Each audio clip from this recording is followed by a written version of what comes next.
Are you stuck in a bit of a love life rut?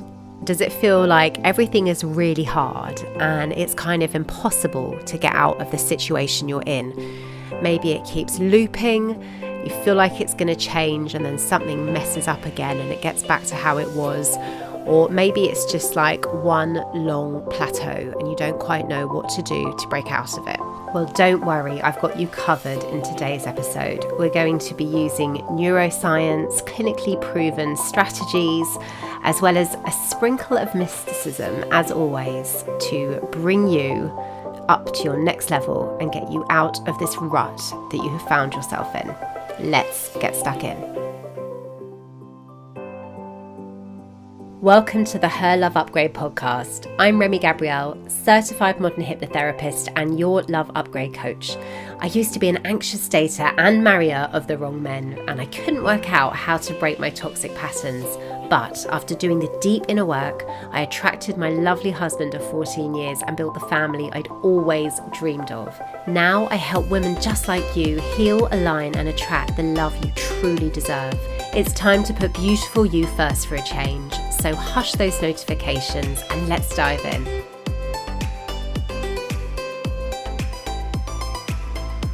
Ruts are one of my most favourite topics because I come up against them all the time, and it gets easier and easier to deal with them when you know how. If it feels like you've got this brick wall in front of you, the fascinating thing is that brick wall is actually never reality. What it is a perception problem. And funnily enough, if anybody here uses Canva, there's this really good quote that I love whenever it pops up on the screen. And it says that everything feels impossible until it's done. And it is so true. I think with anything worth doing in life, any one of our major life projects, or even mini ones, but I think some of them go unnoticed. But for instance, in love life, right? I remember being single and thinking, oh my God, from where I am to where I want to get to seems like such an impossible mountain to climb. Where do I even begin? This is what I'm destined for. Well, I guess that's a limiting belief that comes up. This is what I'm destined for. Nobody's going to love me. I'm not worthy of love. There are no men available anyway, right? Our minds tend to sort of default to these looping thoughts. And we all have different looping thoughts. We all have these different beliefs about ourselves and what's possible in life and what's possible for us. And then we look up at the peak of this mountain where we want to get to, a loving, lasting relationship, perhaps a beautiful family and children, whatever it is. And we think, how the heck am I going to get there? Is it even for me?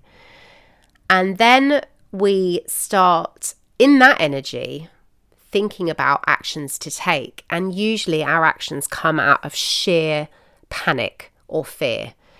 And when we're in that headspace, nothing good comes because that action has been born from a thought that is actually perpetuated from a wound that we're carrying. It's not coming from our highest self. It's coming from a real place of fear. Now, as a rule of thumb, I've come to learn that it's incredibly true that if somebody else has climbed the mountain that you want to climb, and I promise I'll stop using this bloody mountain analogy in a second, it means that it's possible. And the only thing stopping you is most likely to be your perception. Now, sometimes there are other issues in the way, like ability or geography or something like that. But all these blocks are material things that are completely overcomable with the right inspired action. So how do you know what the next inspired action is? Well, the amazing thing about being human is that we have this mystical ability to always know the next step.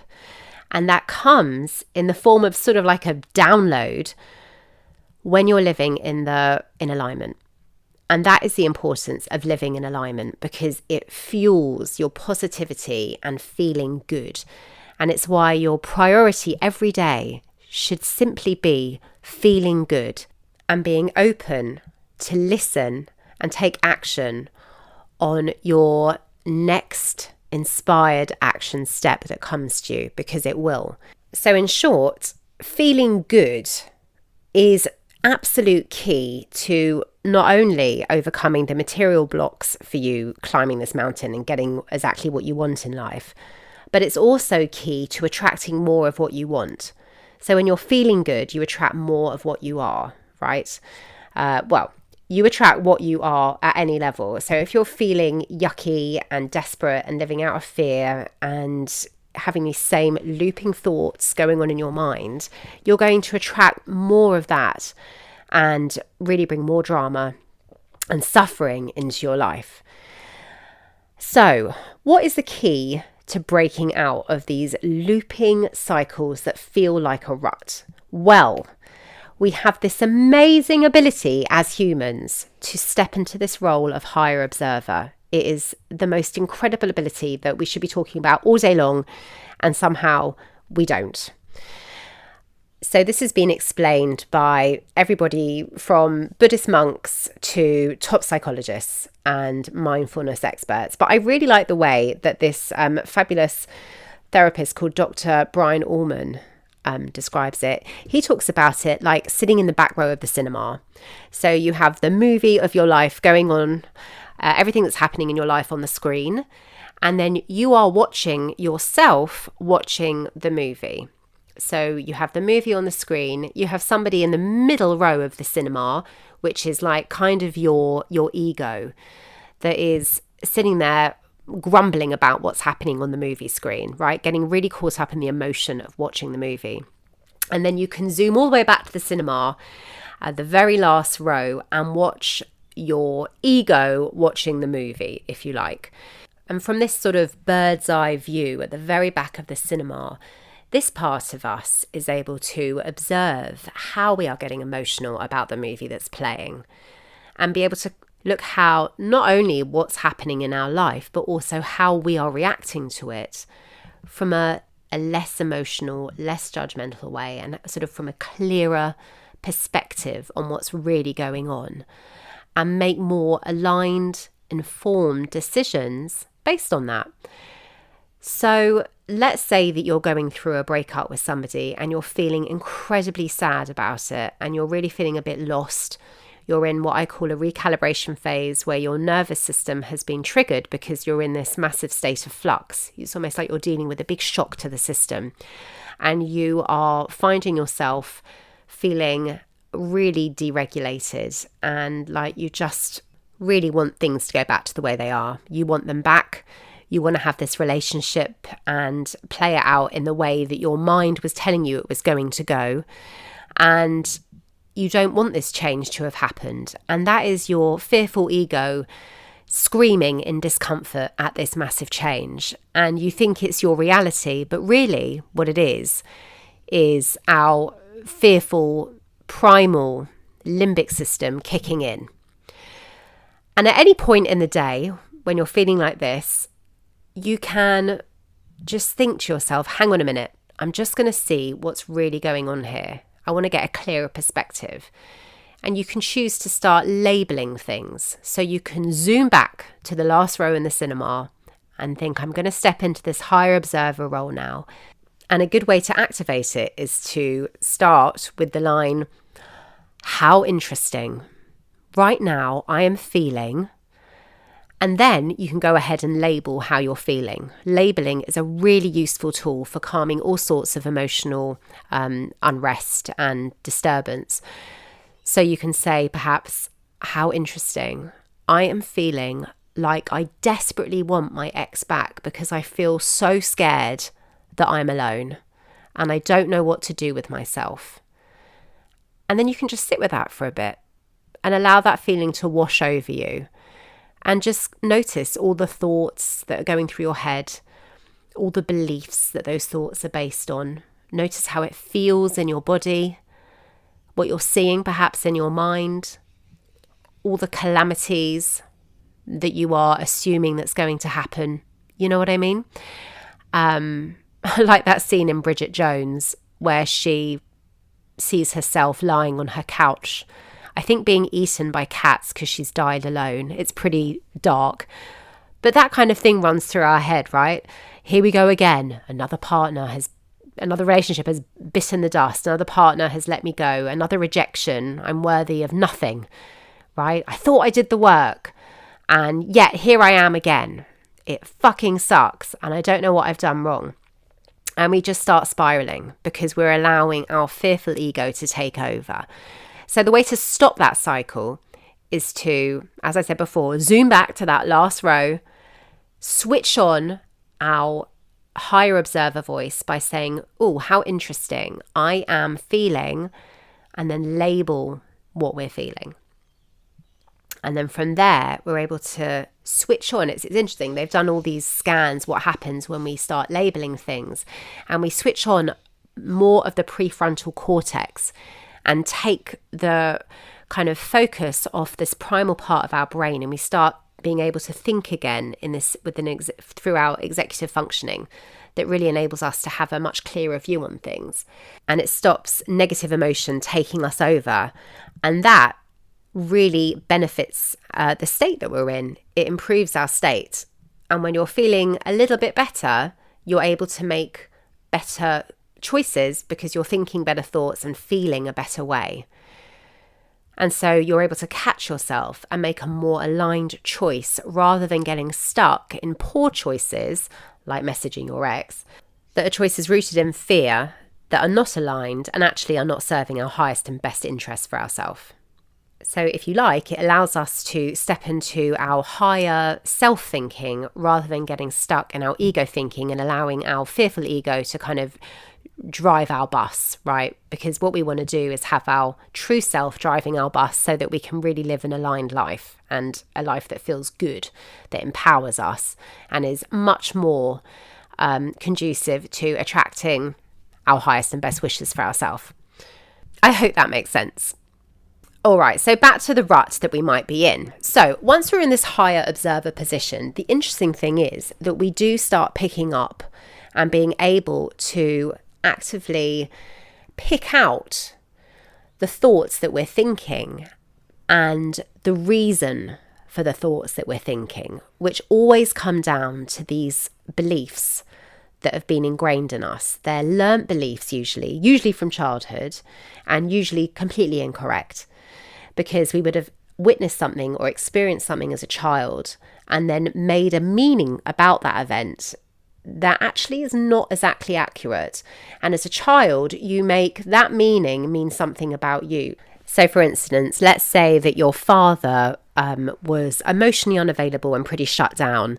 And when you looked at him and smiled, he just sort of gave you a very, unwarm look back, maybe patted you and sort of sent you on your way.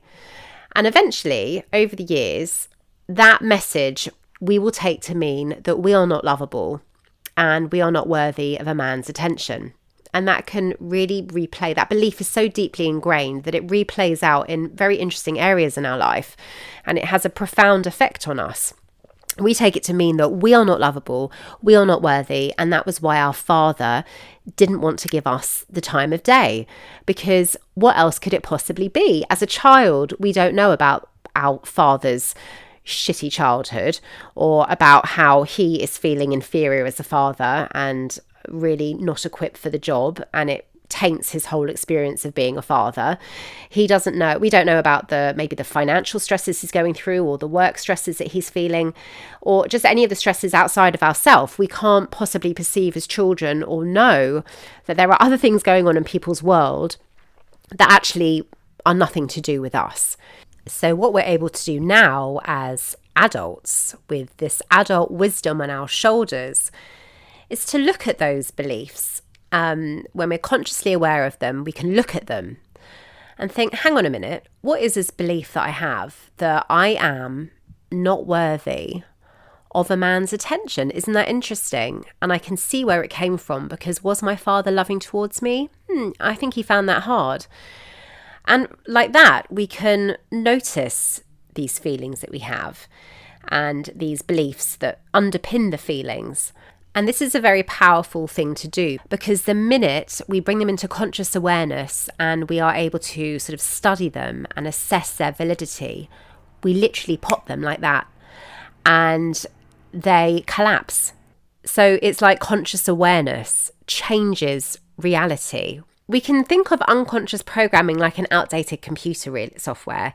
It's running malaligned daydreams, automatic habits, emotional loops, worries, anxieties, assumptions, and generalizations until, just like the quantum wave collapses into a particle under observation, your subconscious pattern, your trance state, also collapses into consciousness the moment you bring awareness to it. So the moment you step into your ability to be the higher observer, that part of you that's sitting in that back row and able to see everything so clearly, to witness your own thoughts and behaviors, the spell breaks and the software begins to reset, and it starts to align with your current wisdom, your adult wisdom, and the conscious beliefs that you choose to have, rather than this auto programming that you're just carrying as an unhelpful, outdated belief from childhood. And that's why awareness work is so powerful. It doesn't always look like a big transformation at first, but the shift begins the moment you say, wait, how interesting. I notice I'm getting anxious every time I think someone might reject me.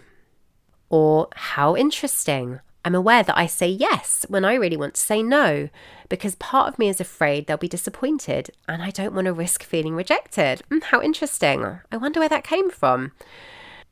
And often these beliefs are so familiar to us. These looping thoughts and feelings are so second nature to us that we make the mistake of believing that it's our identity. But it's not. It's not you. It's just an old trance that you've been in because of this old crappy belief that is not serving you anymore. So instead of assuming that you are this belief, that this way of thinking and being is you, and being swept along by unconscious reactions, you're sitting in the back row and noticing how you are doing this. How interesting that I am choosing to do this, and I'm thinking this thought that's making me feel this way and making me act in this way. Is that what I really want? Is that how I want my best life to be? Is that what my best self would do? Or would I rather study the belief underpinning this, think whether or not it's actually true, and if I could choose a better feeling belief, like, hang on a minute, in my life, so many people love me and I am worthy, because there's like a 1 in a zillion chance of me being born, and I'm standing here and I'm here for a reason, and I am lovable.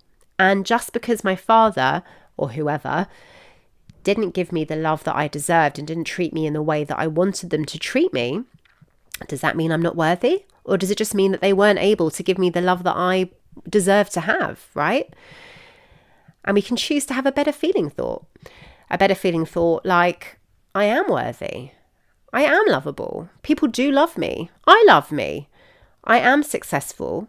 And I choose to live in a way that makes me feel good. So what is going to make today feel great? Today, what does feeling good look like to me? What is it that I need today? And you can go inside and ask yourself that, and then take inspired action that comes to you that is aligned and will enable you to feel good. And a result of thinking in this new way from this back row, you'll feel much more spacious, and you'll notice that your nervous system is calming, because a layer of unnecessary burden and mislearned belief has been shed. And our true self really likes it when that happens.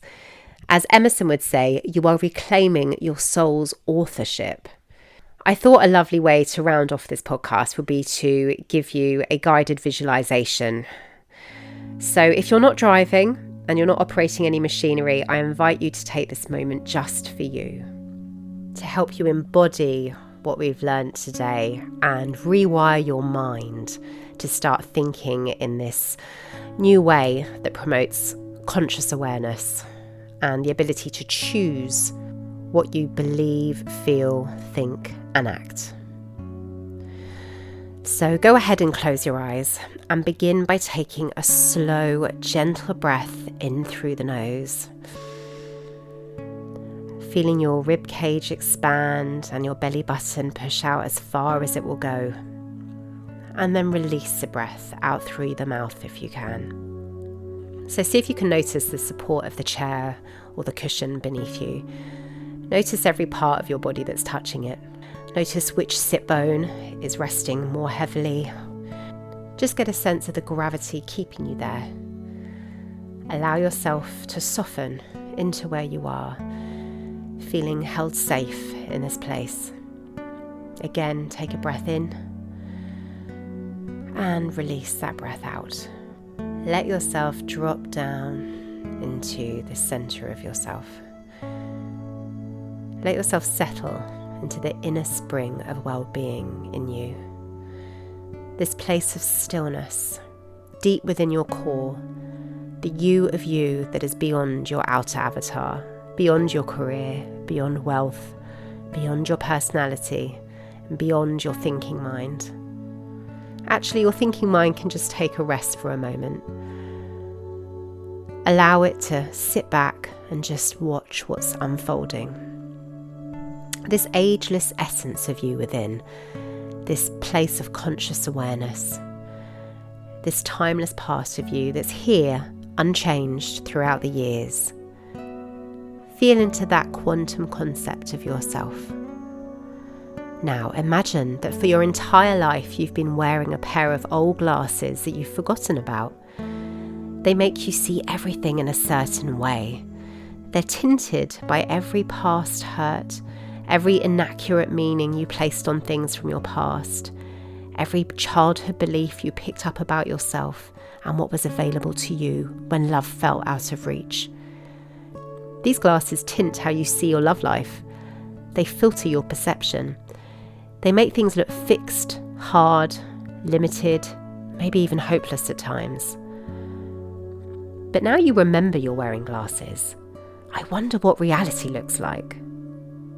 What if you're not stuck? You've just been seeing a narrow version of what's possible. I wonder what would happen if you took the glasses off right now. Imagine yourself slowly removing them. And as you do, you start to see things differently.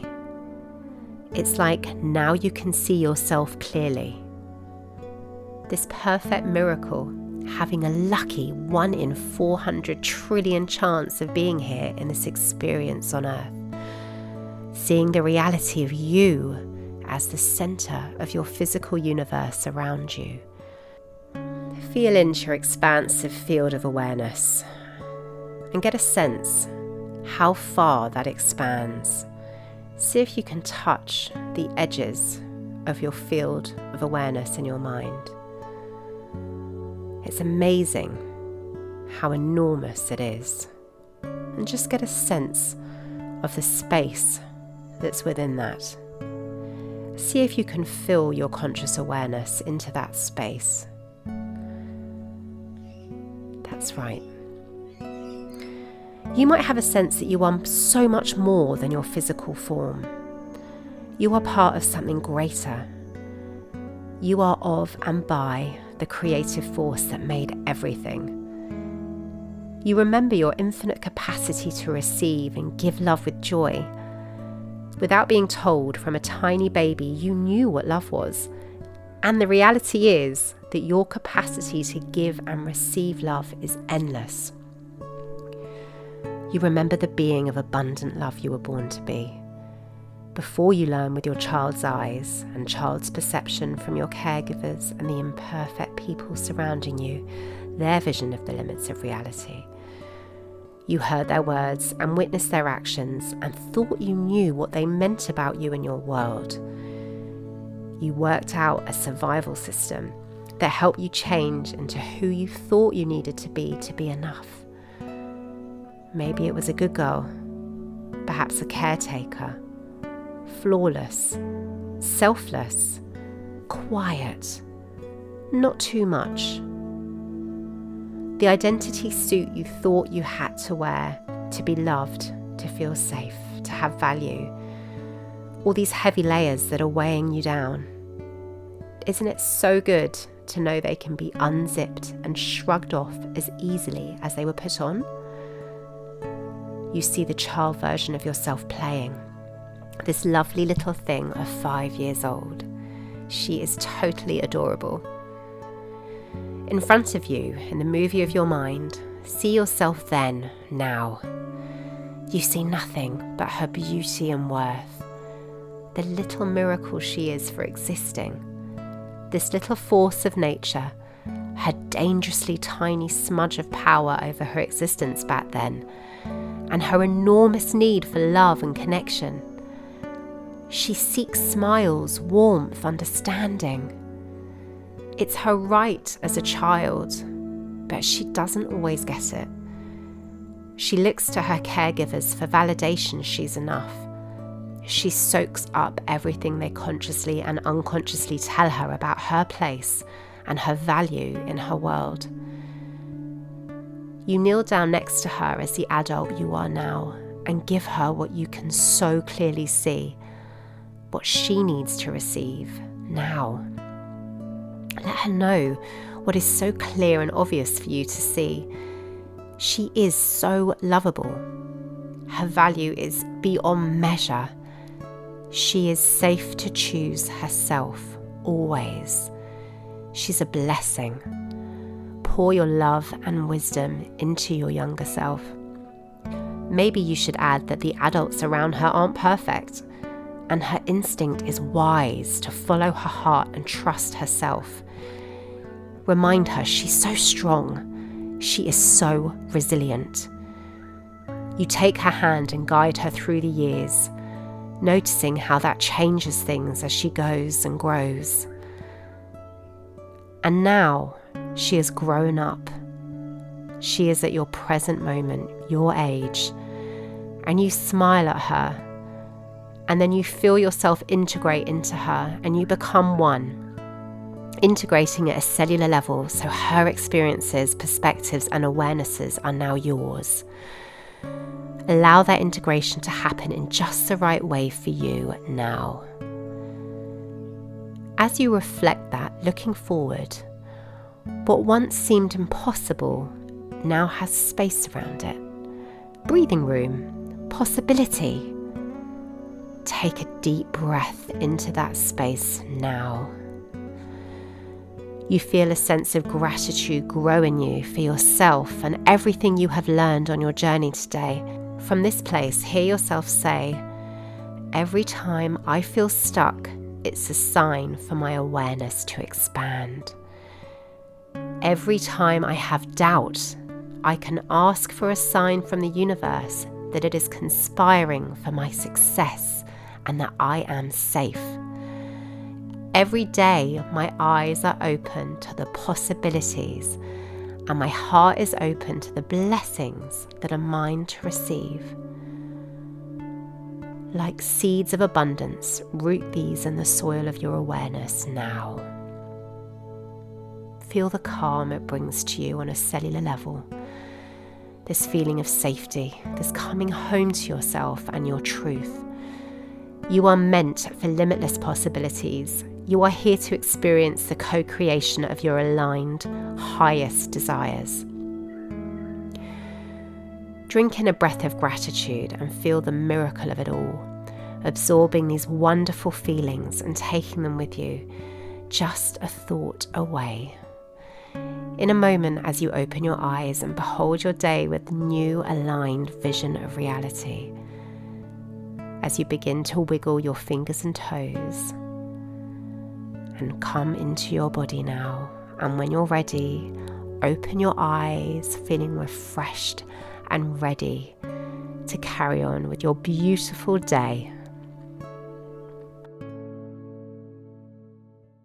I hope you enjoyed working at a deeper level to start to loosen the old, outdated programming that runs your life on autopilot. All right, loving soul, I hope you enjoyed this episode. And if you did, please take a moment to leave a review on Apple Podcasts and also share it with a friend who you think might need to hear these words too. I hope this gets you closer to the love and life that you truly deserve. Big kisses until next time.